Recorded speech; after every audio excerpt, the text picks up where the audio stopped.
एक बार की बात है, भगवान बुद्ध अपने शिष्यों के साथ एक गांव में पहुंचे। गांव के लोग उन्हें बहुत सम्मान देते थे और उनकी बातें सुनने के लिए उत्सुक रहते थे।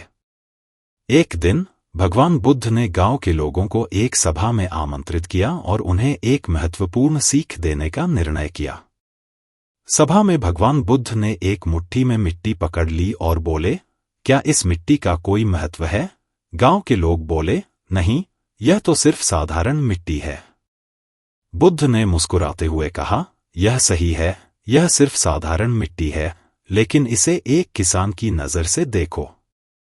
वह इस मिट्टी को जोतकर, उसमें बीज बोकर फसल उगाता है। यह मिट्टी ही उसकी जीविका का आधार बनती है। इसके बाद भगवान बुद्ध ने एक बीज दिखाया और पूछा, इस बीज का क्या महत्व है? लोग बोले, यह बीज तो बहुत छोटा और साधारण है, इसका कोई विशेष महत्व नहीं है। बुद्ध ने समझाया, यह बीज चाहे छोटा हो, लेकिन जब इसे सही परिस्थितियों में बोया जाता है, तो यह एक विशाल वृक्ष बन सकता है।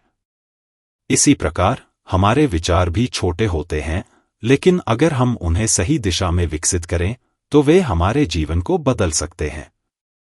बुद्ध ने आगे कहा, हमारी सोच और हमारे कर्म ही हमारे भविष्य का निर्माण करते हैं।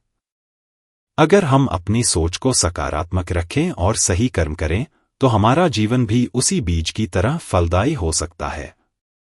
गांव के लोग भगवान बुद्ध की इस शिक्षा से बहुत प्रभावित हुए और उन्होंने ठान लिया कि वे अपने विचारों और कर्मों को सही दिशा में विकसित करेंगे। इस प्रकार भगवान बुद्ध ने गांव के लोगों को यह महत्वपूर्ण शिक्षा दी कि छोटे छोटे विचार भी अगर सही तरीके से विकसित किए जाएं, तो जीवन को महान बना सकते हैं।